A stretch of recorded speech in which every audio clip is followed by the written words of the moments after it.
Hi everyone, welcome to episode 1 of Off Script with Emma. First episode is really just to unpack who I am, why I started this podcast, and who should listen to the podcast. Basically, as a starting point, I have done a total career change. So I used to be in education, I was a teacher, I was an assistant principal, and I was a deputy for some time there too. And getting close to a decade, I really needed a change. I was burnt out. I wanted something more fulfilling. And basically, fast forward, I've done a total career change. I now work as a remote closer. And I've started this podcast because it has been one hell of a ride. So, this podcast is off script. Why off script? Well, when I think about what I've done in my life, it's typically away from what would be considered the norm, at least for the last year. And what I thought I was doing right was following the script, going to high school, going to uni, getting a good job, high paying job, well paying job, and just following that path until I decided to go off script. And it's been really freaking messy. The other part of why I called it off script is because I now work in sales. And typically in sales, you follow some type of script or call flow. And so I thought it had a nice ring to it. So how did I get here? So I was in education for close to a decade and basically got to a point where I needed a change. I was burnt out. I was doing too many hours and I just felt like I had more to give in other spaces. Honestly, I was frustrated. I was frustrated with the system. I was frustrated with how things were going and I just wasn't happy. I wasn't happy with my life. I wasn't happy with how things were going. And so I made a really bold move and I decided to learn a new skill. That was a year ago.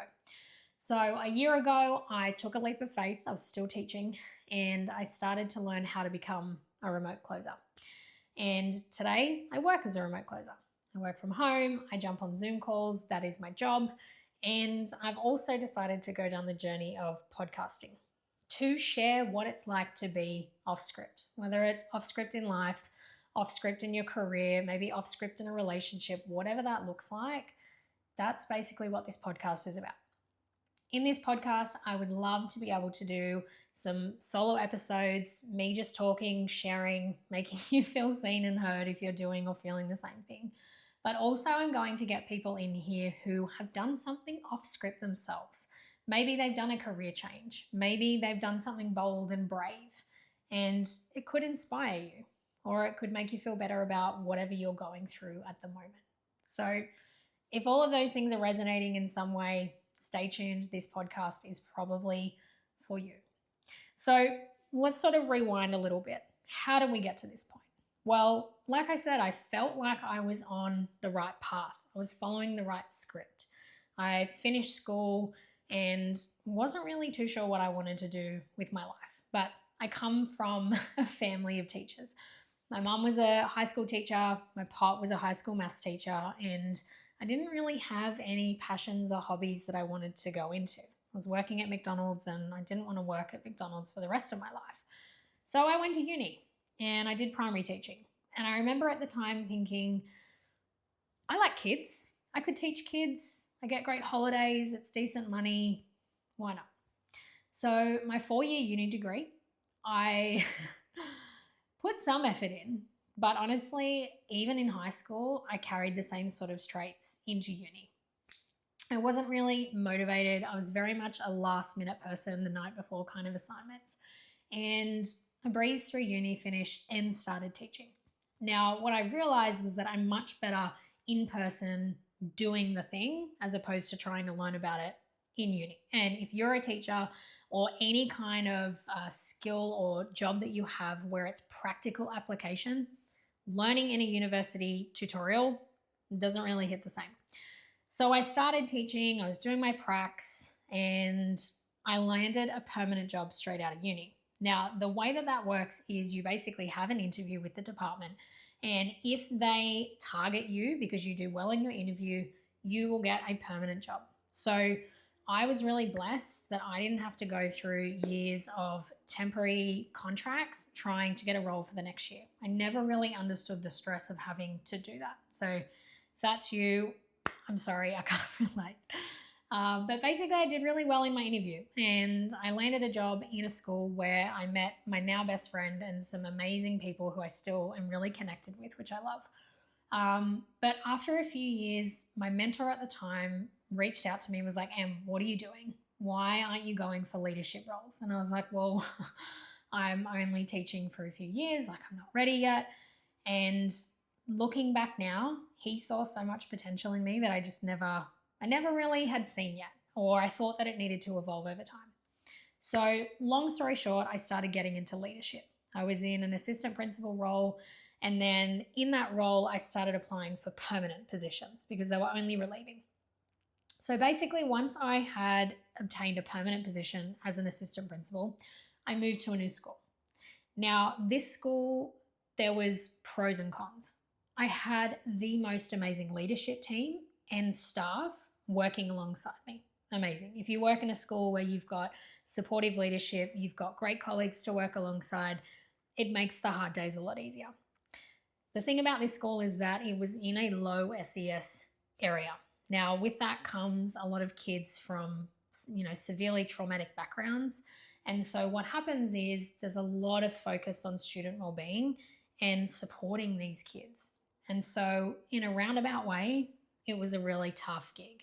It was a lot of emotional regulation. It was a lot of violent outbursts. It was a lot of days going there, feeling stressed, feeling worried about what was going to happen, and then going home and, basically bursting into tears. It was a really tough couple of years to, I guess, be the last few of my career.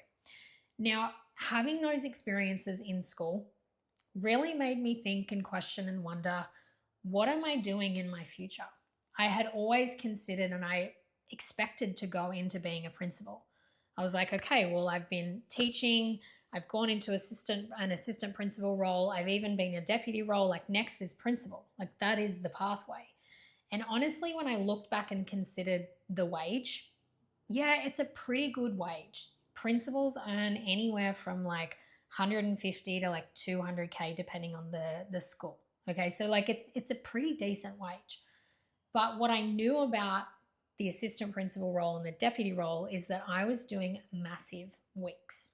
Massive weeks. There was a lot of things on my plate. There was a lot of responsibility. And so thinking about that at a principal level was something where I loved the idea of leadership, but what really started to turn me off was the logistics around doing it. Working in a government school as a principal with the policies and the red tape and the things you can and can't do and how you should act and all the politics. It was just something that I started to go, you know what? I really don't think that it's worth the money. And I realized then that I was trading like 60, 70 hours of my week for that income. Was I enjoying the income? Was I going to enjoy the income if I went into a principal role?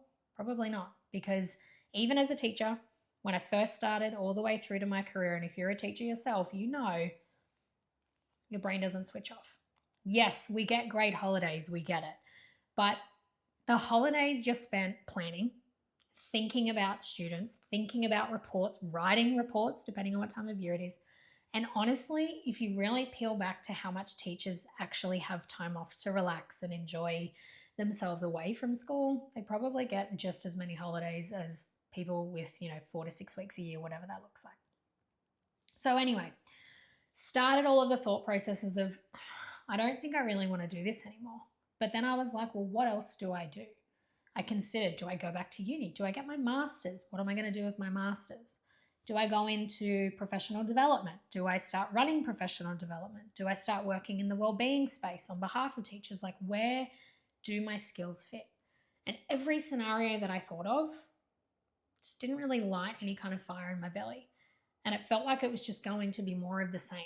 Capped hours, asking permission for things, holidays, told to have holidays when I need, like when I can. And I know that sounds terrible. If you're someone who's not a teacher, you're like, oh, so you don't get to pick your holidays. Can I tell you, it's actually quite frustrating because you want to be able to choose days where you can have days off, appointments, or like pick when you want to go on a holiday or pick when you need a couple of days off. There's no such thing as personal leave. So basically you're cramming things into your holidays when it would be nice to be able to do that throughout the term. But anyway, that is just a small a small thing. And if you're triggered by that because you're not a teacher, I hear you, I get you, but we all had our problems. So from that point, I had considered quite a few options, but I wanted to change. Now, at the same time, Dylan, my other half, he will be in an episode coming up too. He's going to be one of my first guests. Was working in the mines at the time. And again, great money, but the trade-off was that we didn't see each other 5 days out of the week. It came to weekends, we were crammed in seeing each other, trying to see family, and he's an avid golfer. And so trying to get him to do the things that he loves while spending time with me, spending time with family, we were just cramming everything into a weekend. And most of the weekends I was working. Both of us just got to a point where we were like, we want something different. We want change. We don't want to do this for the rest of our lives. We don't want to be in the grind, day in, day out, seeing each other sporadically on the weekends and just not being happy. I was really quite miserable in my last couple of years of teaching because I was burnt out. It was a role that it really did shake me. So we started exploring. We even started thinking about moving overseas. So some of the people that Dylan plays golf with, some of the people that he was working with at the time were in positions of the result of being bold. So what I mean by that is they had taken bold action when they were younger. They had set themselves up to potentially sacrifice for a small amount of time in order to get to where they were. And they had great income. They had flexibility in their lives. They were able to retire early. All of these things that Dylan and I just went, we really would love to be able to do that. We hate the grind. We want out of the grind. We don't want to do it anymore. So we started putting things in place. He started putting feelers out there. I started considering some other options. And between the two of us, I look back now and I think that we manifested opportunities to come to us.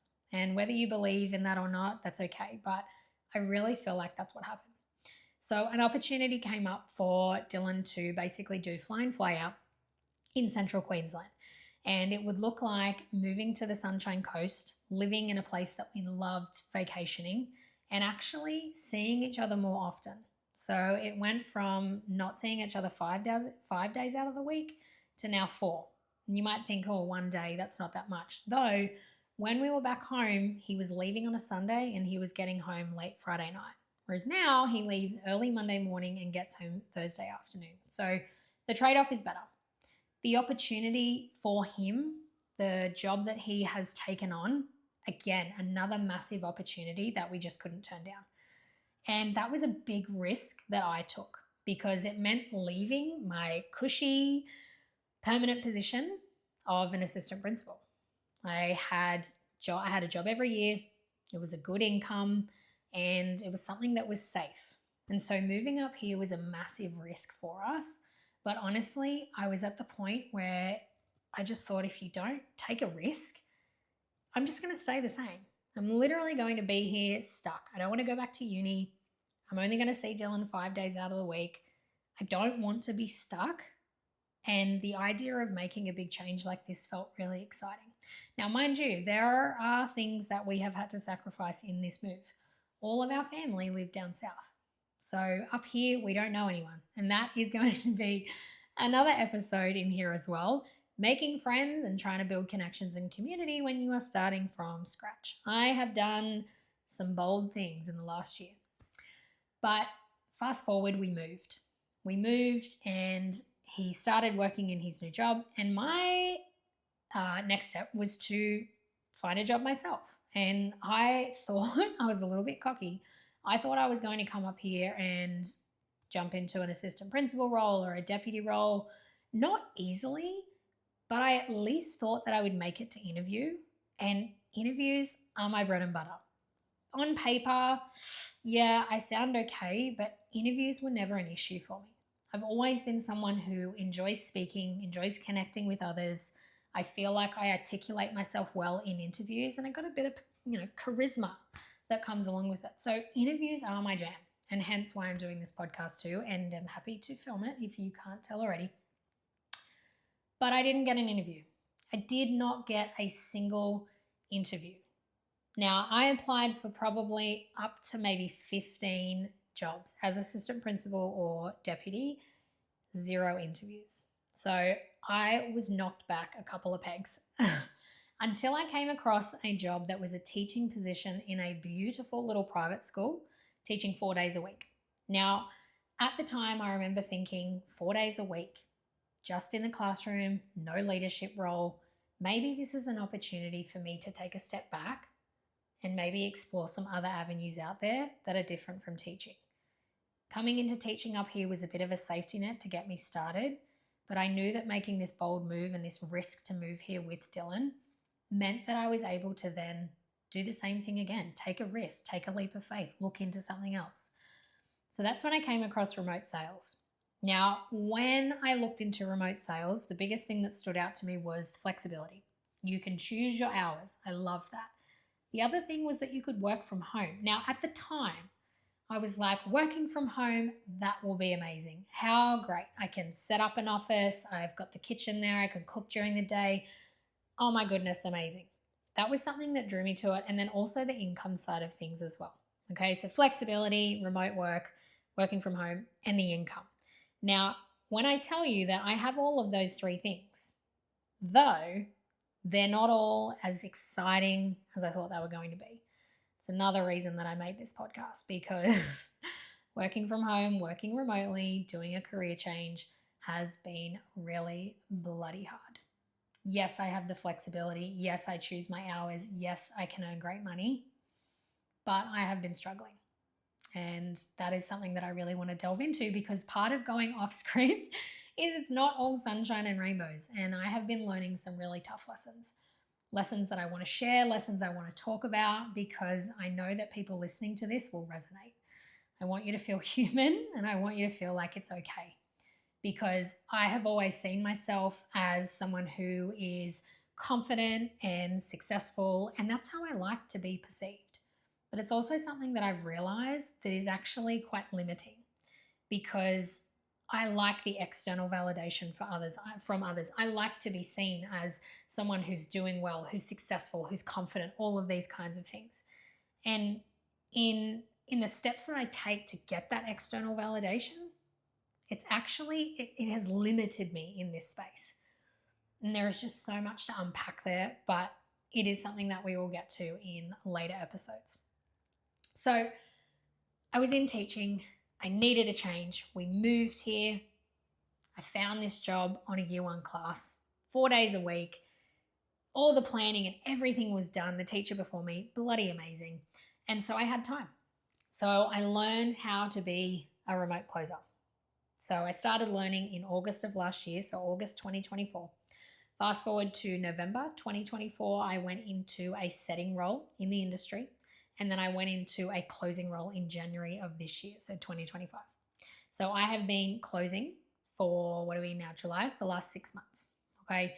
And basically everything that I've gone through has led me to this point, okay? So that's basically why I have Off Script. That's why I've created it. It's what it's going to be about. It's a little bit about me. And it's for you to just listen to and either feel better about being stuck, or maybe it will give you that confidence and that boost to go and do something you've been thinking about for a long time, but have been holding off. So this is going to be off script.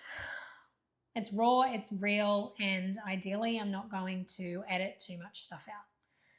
This is also about taking messy action, because before I started recording today, I had recorded maybe a couple of times before, and I wasn't happy with what I recorded. But this is about taking messy action. I can't have everything perfect. What is perfect? It doesn't exist, as I've learned.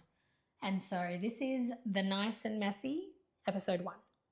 Now, episode 2, I'm going to do a bit more of a deep dive into the ins and outs of why I really left education. Some things that I think need to change that might not ever change, and it could be seen as a little bit controversial.